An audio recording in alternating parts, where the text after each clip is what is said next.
Saat kerja di Saudi, saya sering melihat pekerja kasar dari Pakistan menyempatkan sholat berjamaah di masjid di sela-sela pekerjaan kasar mereka, seperti menggali jalanan, mereka bersihkan tanah dan debunya lalu sholat. Meskipun ada bau yang kurang sedap, karena bersebelahan dengan mereka, kalau di sini tukang-tukang bangunan kalau diajak sholat selalu bilang pakaiannya mereka kotor atau merasa bau keringat, sehingga kadang tidak sholat sama sekali. Mohon nasihat yang tepat Ustadz, karena saya banyak berhubungan dengan tukang bangunan untuk konstruksi. Tentu ini tidak ada hubungannya ya antara orang sholat dengan bajunya kotor. Sama dengan orang lagi jihad, penuh darah bajunya, sholat aja. Enggak, itu bukan najis. Kita tidak boleh pakai pakaian atau sejadah tempat sholat kalau jelas-jelas ada najisnya. Kalau jelas-jelas ada najisnya, saya kira tanpa pertanyaan. Jazakallah khair. Kalau jelas-jelas ada najisnya, itu baru tidak boleh. Tapi kalau cuma kotor, keringat, nggak masalah, jangan kehilangan waktu, gitu kan? Makanya dianjurkan kalau bisa pada saat berwudu, apalagi alhamdulillah masjid kita kayak sekarang ini sangat luar biasa ya. Kalau saya nggak malu ikhwas sekalian, saya selalu bawa kemana-mana tas saya atau ada kresek, saya bawa baju ganti. Saya kalau dari pengajian ke pengajian, mampir di masjid mana, saya mandi, saya sholat, mandi di situ, saya wudu, bersihin badan, segar kembali, baru saya masuk ke pengajian saya. Enggak ada aib di situ, malah bagus kan itu. Lalu sering gunakan roll on, sering gunakan pewangi badan, itu sunnah Nabi SAW. Kata Nabi, terutama laki-laki ya, kata Nabi SAW, dicintakan kepadaku dunia ini karena adanya wanita dan adanya minyak wangi. Makanya aneh kalau ada laki-laki nggak suka minyak wangi itu, jauh dari sunnah Nabi SAW. Kantongin selalu, beli yang kecil selalu kantongin, pakai minyak wangi kemana-mana, itu sunnah Nabi SAW. Sudah baunya enak, dapat pahala lagi, gitu kan. Insya Allah yang hal-hal seperti ini nanti akan dihindarin.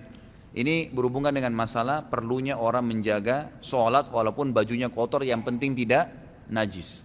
Tidak kelihatan auratnya silahkan dipakai, nggak masalah. Itu bukan alasan, gitu kan? Itu bukan alasan. Kemudian kalau masalah tukang, memang ini semoga Allah berikan hidayah ya. Kita nggak usah bicara tukang. Ya, ini yang bertanya saudaraku, siapa saja di Indonesia ini, mau pegawai kantor yang rapi pun AC semua, tetap kalau dia tidak mau sholat, dia tidak sholat, gitu kan. Kalau di Saudi memang itu sudah umumnya orang faham, sehingga memang bisa dikatakan jarang, persentasenya kecil sekali orang yang tidak sholat berjamaah itu. Di sana kecil sekali. Memang betul-betul orang yang lemah imannya itu pun dia masih sholat sendirian, dia masih sholat. Dia bukan berarti tinggalin sama sekali, gitu kan. Yang tinggalin sholat itu bisa dihitung jari sebenarnya. Sampai seperti ada cuplikan itu, saya baru dikirimkan sama teman-teman di Saudi, saya terharu betul dia cuplikan itu saudaraku. Jadi ada orang buta matanya, satu orang tua, bukan ulama, masyarakat biasa, buta matanya, tidak pernah tinggalkan 5 waktu sholat di masjid. Jadi antara rumah dia dengan masjid itu, dia minta satu orang tolong ikatkan tali, ada tiang listrik pas di sebelah pintu masjid. Masjidnya juga masjid biasa kecil di berkampungan gitu. Diikat tali di situ, tali itu panjang, ditaruh jalan di tanah, yang artinya diletakkan di tanah sampai depan pintunya dia. Jadi kalau orang buta ini mau ke masjid, dia keluar dari pintunya, dia pegang tali itu terus ditarik sama dia, jadi kencang talinya, lalu dipegang sama dia, menuntun dia sampai ke masjid.